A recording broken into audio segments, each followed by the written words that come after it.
Sneakers and Cleats, the podcast. No, I mean that's assault to tape someone to a banister. Oh no, I'm talking about you take 4 tires off a car and off a guy's car. That was there a crime committed in any of that? I mean, yeah, but it's a nice crime. Anyway, I don't know. Welcome to the Sneakers and Cleats podcast. Oh. This is Thursday, March 13th, I believe, episode 179. We're talking about You're fading. You're fading I out. know. I wore the wrong shirt today. Apparently, I thought it was a green screen, not a blue screen. But apparently, just an illusion. Zeitgeist. So yeah, don't pay attention to me fading away. I'm not going anywhere, sadly.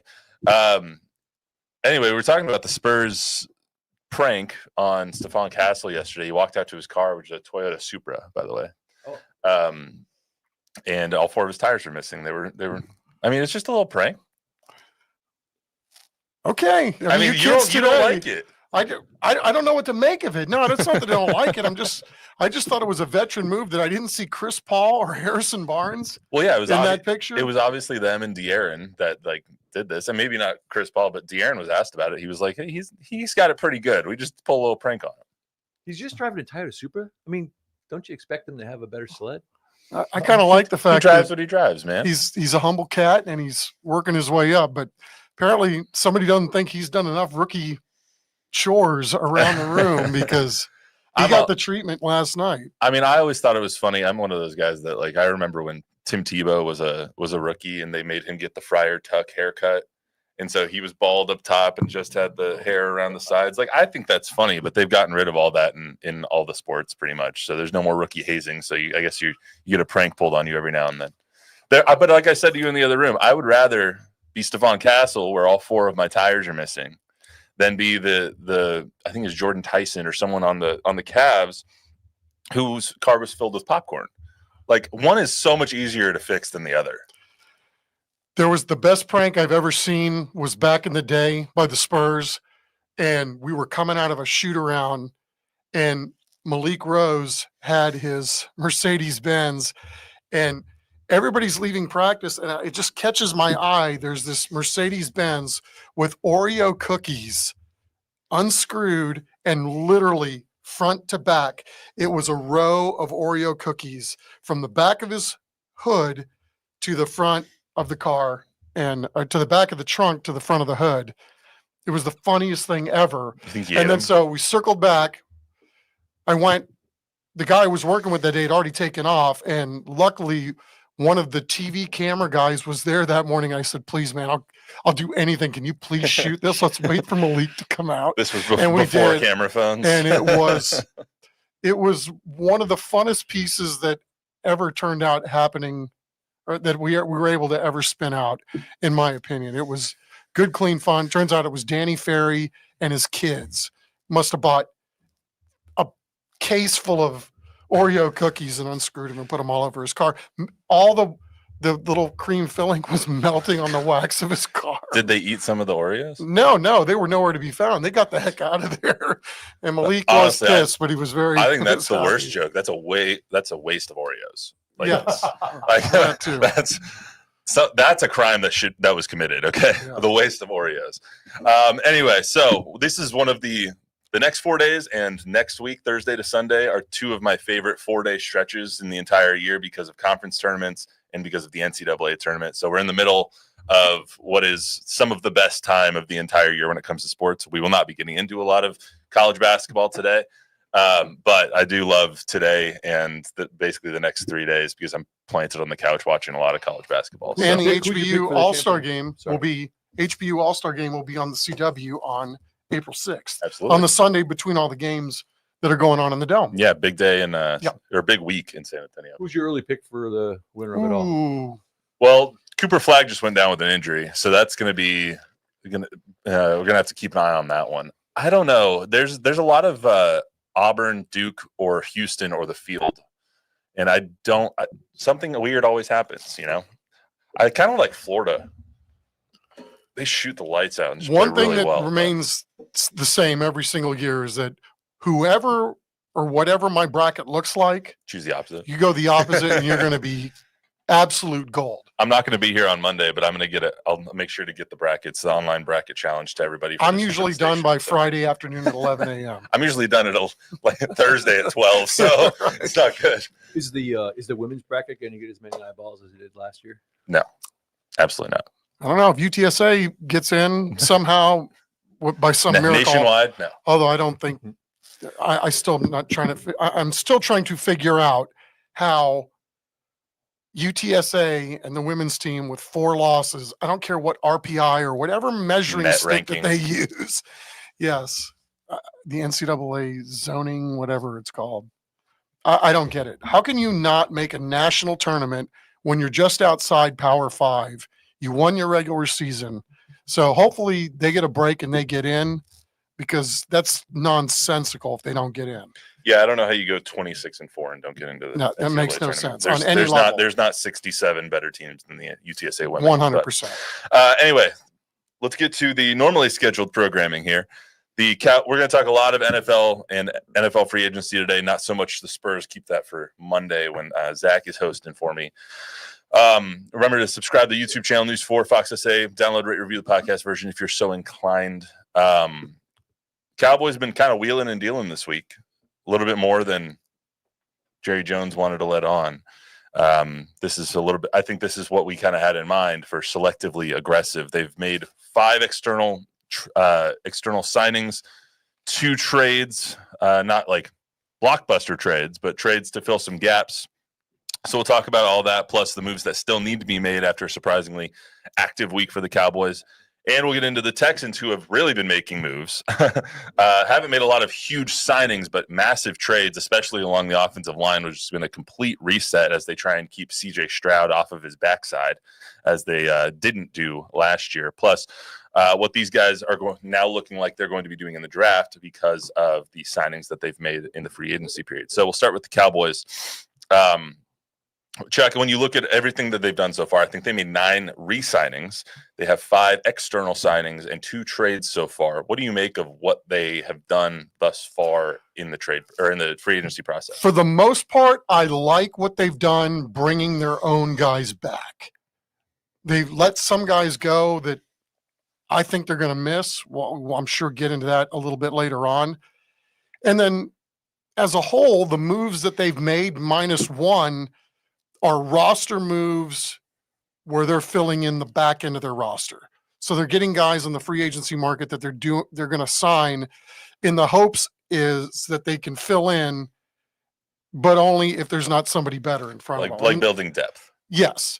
I mean, there's a reason why guys are signing for 1 year, $3 million, because they're giving up money to have a job. Mm-hmm. Right. But if, they all these guys get rated, right? It's performance-based, age-based, everything that you are in the room, and then pretty much the whole league knows what you are at this point. You can write it down on the column, and there's a money figure right next to it. So there's a reason why these guys are on the market. Maybe they're coming back from injury. So in terms of filling out the back end of the roster, there have been some really slick moves, but as we know, there are some chasms that need to be filled here on this roster as well. Yeah, I tweeted this out yesterday after they made the trade for Kenneth Murray, and I think it's an unpopular opinion because everyone likes to crap on the Cowboys, including me, that I think they're having quietly a very good, positive offseason. And I got into it, but I went back and forth with Walter Pasquarito a little bit on Twitter last night. I think that they've done a really good job of filling gaps and getting guys that are low risk, high reward. Kenneth Murray, one of the guys that they traded for. It's now going to be his 6th season in the league. First forward with the Chargers. He's a former first-round pick out of Oklahoma. He hasn't performed to the first-round capability, but the Cowboys have done a very good job taking first-round picks from other teams and making them shine on their own team. Look at Malik Hooker. They've done a really good job with doing that. And so if they can get some of these guys, whether it's Solomon Thomas, who's a former top 5 pick, Peyton Turner, who's a former first-round pick for the Saints. If you can get some of these guys to perform at the higher level than what they have performed at thus far, get a little bit more out of them, trust the coaching and trust that Matt Eberflus is able to get more out of them, then I think that people will look at this free agency period as a success, but you're going to have to see the see the fruits of the labor first. I think that it's been a very good free agency period thus far because they've gotten 5 guys that fill holes on 1-year deals. If they don't work, they don't work. Yeah, I mean, as we're sitting here today, Murray, though, looks like the one guy that you could go, for sure that guy's going to start, right? He may not, based on the health of some guys that are coming back from last year's team that got banged up. But that was the one move where it's like, okay, I see you working here, Cowboys. You're trying to get a younger version of where you were at last year at that spot. Yeah, when you lose Eric Kendricks, he might come back, he might retire. You don't know exactly what Eric Kendricks is going to do yet. And you lose DeMarvion Overshown, who is very, very likely out next year. You need depth at that position. That's why they signed Jack Sanborn, the undrafted linebacker who played for the Bears last year. Bears a lot of familiarity with Matt Eberflus. And you go out and you trade for Kenneth Murray, who hasn't been bad. He has been not good against the run. They're going to have to figure that out because Eric Kendricks is a little bit better against the run than Sanborn or than Kenneth Murray is.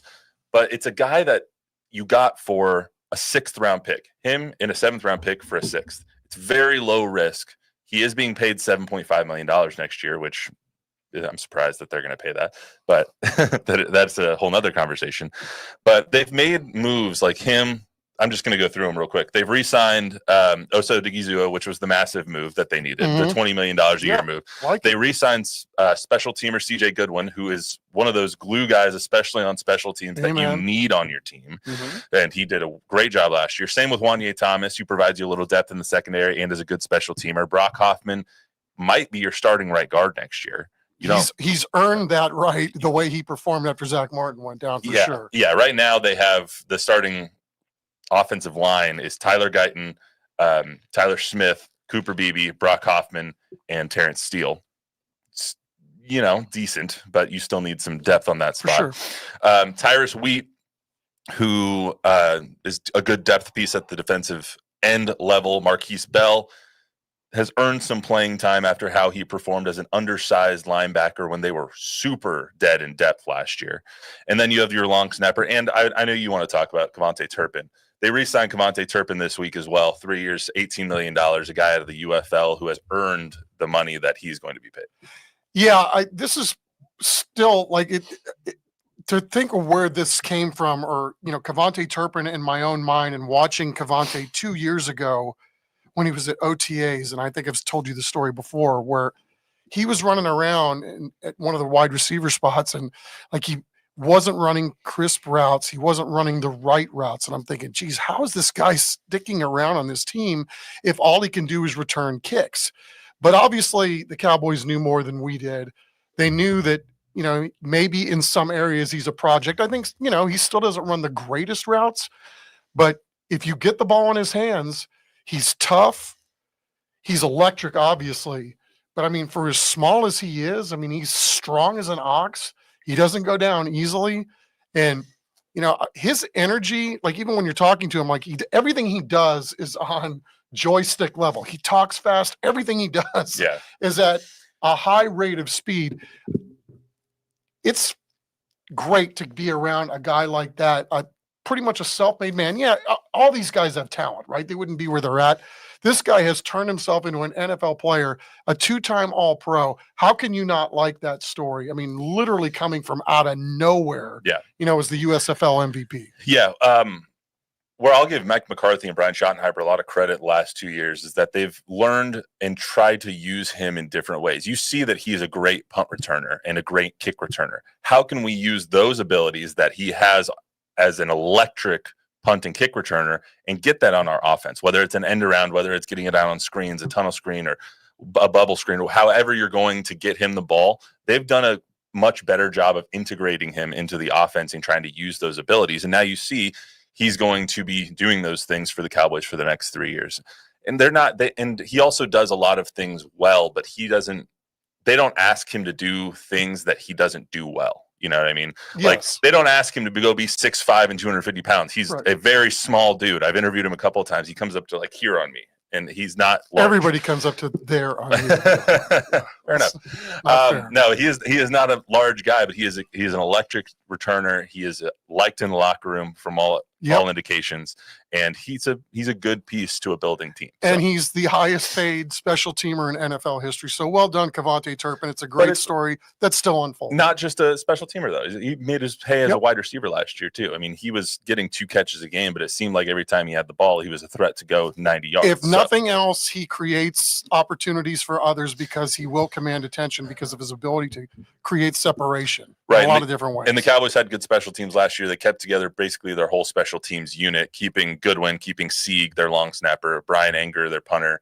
Obviously, Brandon Aubrey is going to get a new deal. Cavante Turpin as well. So, and then you go to the external signings, you see them sign a Javonte Williams, who is a former second rounder. I've watched probably every game of his entire career because I'm a Bronco fan. He's a former Bronco now. And they lose Rico Dowdle at that point. So you're basically exchanging a former second round pick who probably hasn't lived up to his expectation for Rico Dowdle, who only signed a 1-year, $3 million deal. I was really surprised to see the deal that Rico Dowdle got. I am too, because I would have thought if that's all it takes to bring him back, why wouldn't you bring him back? He was your number one. So I don't know. I think the asking price was 6.5 in that neighborhood, and I'm not exactly sure what the numbers are, but I think it's also a sign that they really want their running backs to be able to catch the ball out of the backfield. And obviously, Javonte is going to provide more of that than what they had last year. Javonte is a better pass catcher than Rico Dowdle was, for sure. And Javonte has been a guy that has wanted to be the number one back, and his coaches have wanted him to be the number one back. He just hasn't been able to take that ball and get running. You know what I mean? He tore his ACL a couple of years ago. It took him a year to get back fully healthy, kind of like it did for Michael Gallup, and it never really clicked. Last year for the Broncos, they wanted him to be the number one back, but he just didn't have those explosive runs, even though the offensive line for the Broncos was pretty good. So we'll see if he can kind of reinvent himself with the Cowboys. But when you see those kinds of signings, you signed a Javonte Williams for almost the same amount of money that Rico Dowdle got. It makes you question what was wrong with Rico. Like, why didn't they want Rico instead? So that was at least that was my first thought. Yep. They also get Rob Jones, offensive guard out of, where was he last year? I don't know. I didn't write it down. Rob Jones, the offensive guard. Dolphins. Thank you. He was an undrafted guy. Peyton Turner was with the Saints. Solomon Thomas was with the Jets. He was a former, I think, 4th pick in the draft for the Niners back in 2016. And then Jack Sanborn. Those are the external signings. And then the one we haven't talked about yet is they also made a trade for a corner after losing Jordan Lewis. They trade for Kyer Elam in a 6th-round pick. They give up a 5th and a future 7th. His dad actually played for the Cowboys in 06 and 11 in 2 stints. His uncle also played for the Falcons. So comes from a football family and kind of one of those change of scenery guys that needs a new change of scenery after playing his first few years with the Bills. Now gets a second chance with the Cowboys. Yeah, super athletic. And, I think only two career picks, but he's going to add a lot of depth. And we were laughing the other day because Jack Green's magical bag of archival video. Dude, he had no video of the younger Elam, but he had 6 minutes worth of the dad who last played in 2011. Of course he did. Jack Green, our photographer here, Jack is Green. just thank you, Jack. So good. He also had Peyton Turner. He had one clip of Peyton Turner. Who we were like, who? and you're gonna like too. Solomon Thomas is grade A elite.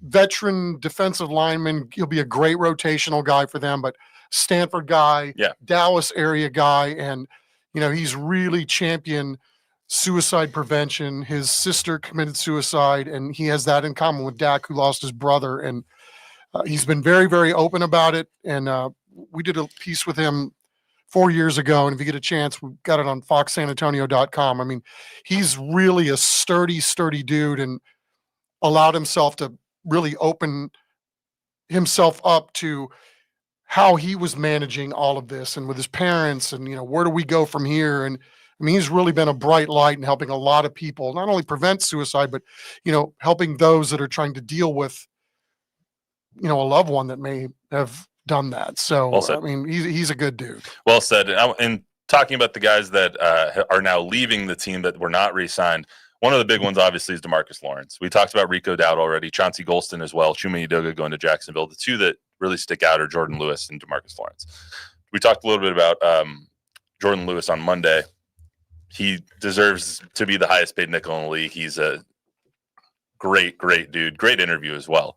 But the one I want to talk to you about now is DeMarcus Lawrence. Obviously, he's given so much to this organization. It almost feels like when DeMarcus Ware, who is obviously higher in the pantheon of great Cowboys, DeMarcus Ware is over DeMarcus Lawrence. But I think of them similarly. When DeMarcus Ware left to go to the Broncos on a 3-year, $30 million deal in 2012, now DeMarcus Lawrence getting 3 years and $40 some odd million to go to the Seahawks. I think of them very similarly with their legacies to the team. It's strange that you say that because somebody threw out the other day, is he a Ring of Honor guy? And I was like, no. And then it's like, well, maybe. I mean, he's got over 60 career sacks. Yeah.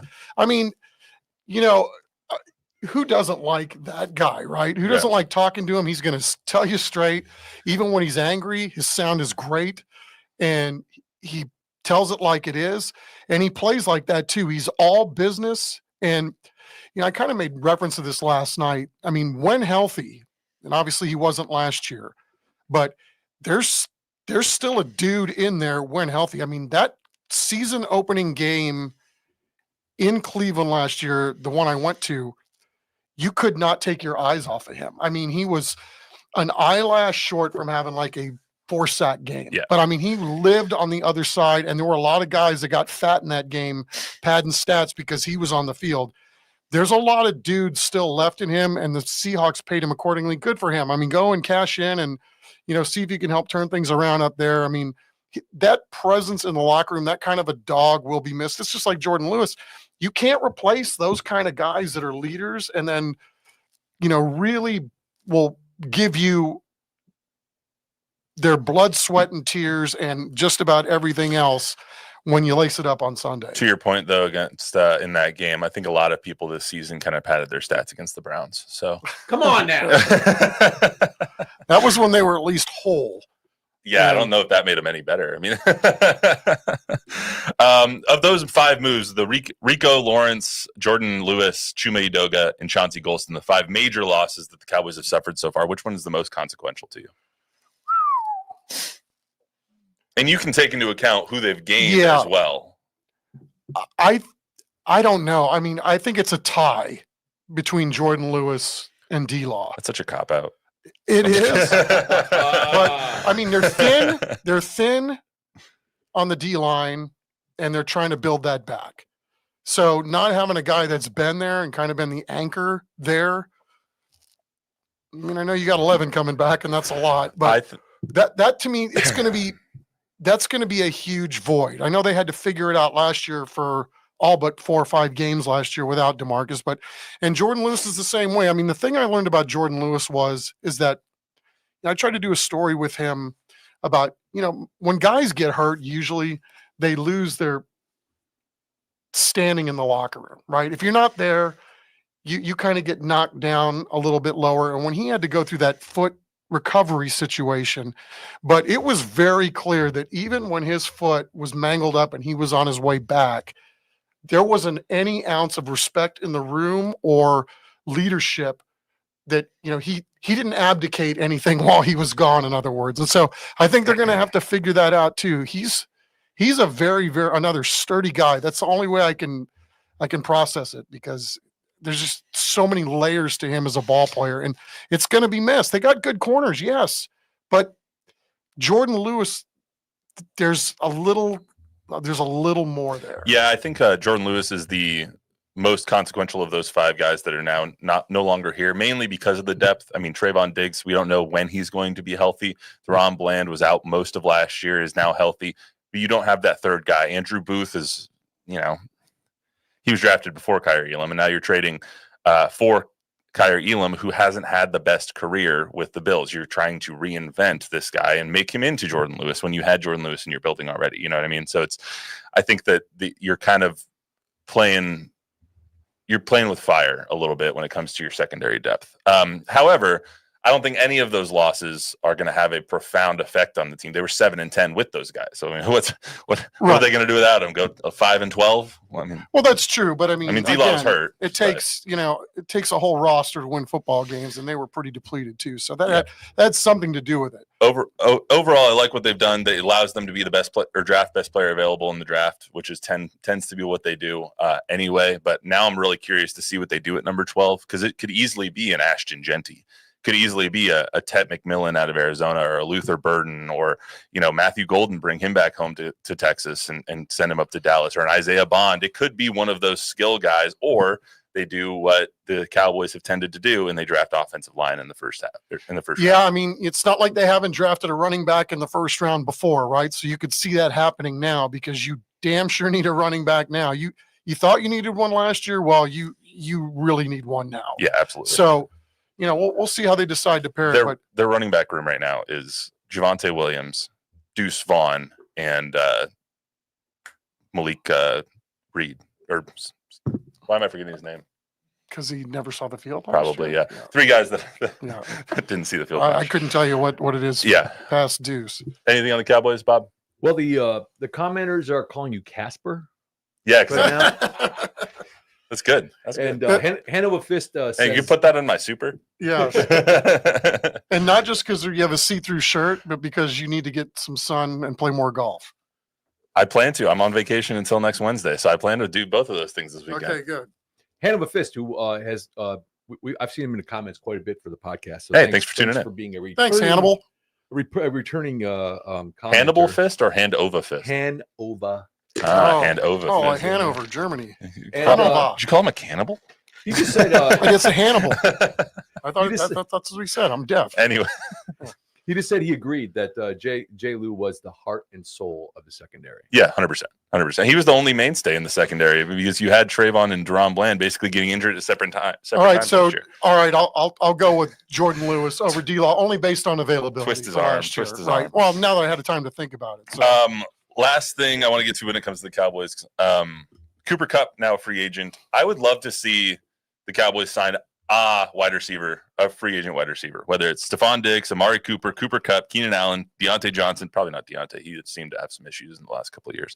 And then Tyler Lockett. I would love to see them sign one of those veteran guys and bring them in next to CD and next to Jalen Tolbert. I'm out on Cooper Kupp, man. Great career. Love the player, but the last 3 years, what is he, 32, 33 years old? He's a Triple Crown winner, man. Yeah, don't do it. Don't do it. You know who was in on him, it sounds like? Green Bay.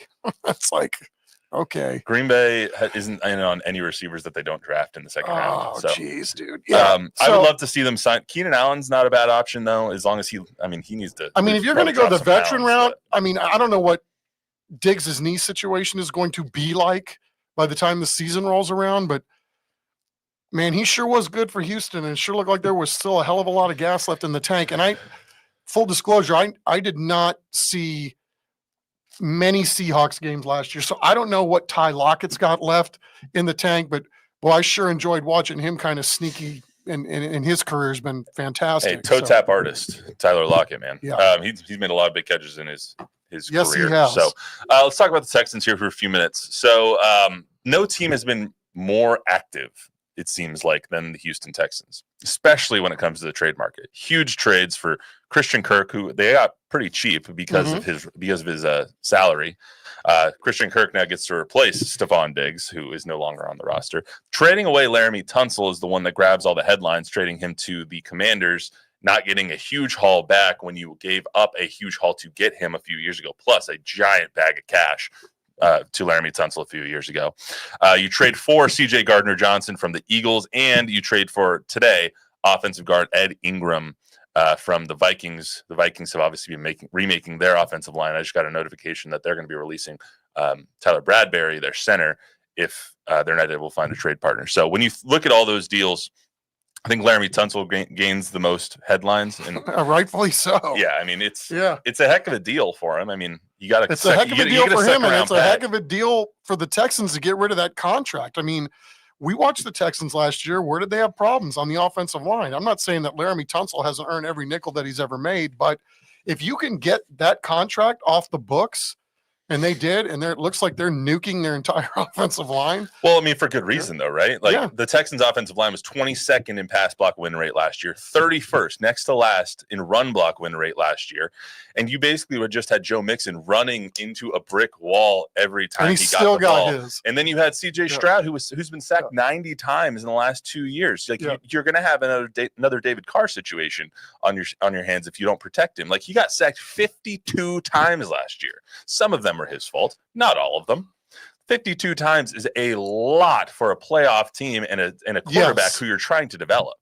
Yeah, the way I understand it is they want the offense to have a mentality that D'Amico has instilled in the defense. They want dogs at every position, and they want guys that are going to play like every snap is their last. They want to punish you up front on the offensive line like they're trying to do on the defensive side. So with that in mind, they're going to be going after guys with that kind of mentality. May not be the highest skill guys, but they're going to be the nastiest dogs in the room. Well, it reminds me of that Greg Popovich quote that everyone plays. We need some nasty. That's what they want up front, and they haven't done that in the last 2 years, even though they came on strong 2 years ago. But their offensive line has been a huge, huge issue, and they're doing, it seems like, everything possible, looking behind every door to fix that issue. They are. I mean, and kudos to them. I mean, they're probably just as cap strapped as the Cowboys were going in, and they're really sneaky how they go about it. They subtle moves here, subtle moves there, and then you look at the totality of it all at the end, and more often than not, they've hit more than they've whiffed. Yeah, absolutely. The receiver's another issue for them. They've tried to make up for that in the free agent period, as well. Mainly because we don't know if Tank Dell is ever going to play again. Like, his knee was destroyed in that game on Christmas against the Chiefs. He just had another surgery recently on his knee. We don't know if he'll ever play again. And if he does come back and play, we don't know what level he will be at when he comes back and plays, which is putting it aside is just a horrible, horrible thing for such a young player who was developing into a star on that team with CJ Stroud. Yeah, I mean, really a tough blow for him and the team as well, obviously, and we hope he can get better. But you're right. I mean, I think it would be a long shot at this point to say that you could count on him this year. And I don't think that they can have that mindset going into the draft or even as we explore free agency here. So it'll be curious to see if they go out and try to get a Ty Lockett or somebody like that. Well, they've signed Braxton Berrios so far, who, or how some people know Alex Earl's girlfriend or boyfriend. I would guarantee that nobody in this room knows who Alex Earl is, but I do, only because I'm married to Jordan and she knows who Alex Earl is. Anyway. Is he nice? She okay. What does she do? An influencer and is probably makes more money than Braxton Berrios does. She's super hot too, so that's why everyone knows her. Alex Not the old guys in the room. Yeah. She's Googling her. Okay. Anyway, so they've signed Braxton Berrios and Justin Watson so far this year as well. Bob. We're over here, Bob. Is that the Huck 2 girl? No. That's Haley Welch. Is that still a thing? Huck Twa. We're going off the rails here anyway. Anyway, so they have Nico Collins now. They have Christian Kirk. They have Justin Watson. They have Braxton Berrios. They probably will draft somebody to go along with. But you need this offense. It seemed like last year they were doing so well for about 8 games, and then it just came crashing down to earth. And all of the flaws that they had on their offense showed up in the last 9 games of the season and in the playoffs. So it's like they're trying to remake this entire team in one offseason. I don't know if they're going to be able to accomplish it. Well, I mean, they're in a pretty good place, though, nonetheless. I mean, again, your offense will struggle when you have as talented as receivers as they had go down, 2 of them. Yeah. And so, now there's more pressure on the tight end. There's more pressure on 12. 12's pretty damn good, even without the other 2 guys on the field, as he proved. But, if you can find maybe one other dude to go along with him, I think that's going to loosen everything up. I do respect what the Texans are trying to do, though, capitalizing on the CJ Stroud rookie contract window. You're seeing the Commanders do that now with Jaden Daniels. You're seeing the Broncos do that now as they sign Dre Greenlaw and Havalua Hafanga and Evan Ingram in Denver. You're seeing teams that have good rookie or young quarterbacks try and capitalize while they have the cap space and while they're not paying them $60 million a year, so they can try and win a Super Bowl early and then pay the quarterback. we'll see if it works. It's worked before. It worked with Russell Wilson and the Seahawks. It's worked for the Chiefs and Patrick Mahomes. We'll see if it works this time with other teams, but I like that they're at least trying to go for it. Everything the Chiefs have done has worked lately. Fair enough, except for getting their receivers to stop committing crimes. Whoa! What? Nothing. Xavier Worthy just got arrested the other day, didn't he? Allegedly, he was not charged with anything. So, Whatever. yeah. I mean, Rasheed Rice is still going through the legal process. Like their whole receiving corps, it seems like. Well, didn't Worthy just get arrested for something? Yeah. That's what I just said. Yeah, but they Thanks didn't for char- listening. He was not charged. So let's make that abundantly clear. I Yeah. don't want to hear from Xavier's attorneys. I'm not convicting him. I'm just saying. No That- charges, right? Huh? No charges. No charges. No charges. Go Chargers. Go. What? The old Arnold Schwarzenegger line when he introduced it. Anyway. All right. Well, that's all we got for today. That's all we have? Before I get sued. That's it? That's it. That's all there is? That's all we got. There ain't no more? Nothing. Wow. I can go find my parka now and see if I can thaw. Yeah, I'm gonna go put on. I guess I need to wear a different shirt next time. So, anyway, that's all we got for you on the Sneakers Cleats podcast today. Remember, download, rate, review, subscribe, give us a 5-star rating, tell a friend, tell an enemy.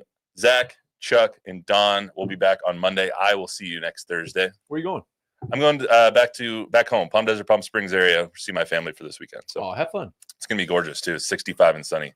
So looking forward to it. Just like this room. It's 62 and well lit. We're up to 65. Obviously, it's a 62 and see-through well shirt. lit in this room. Anyway, Yeah. we'll see you next week.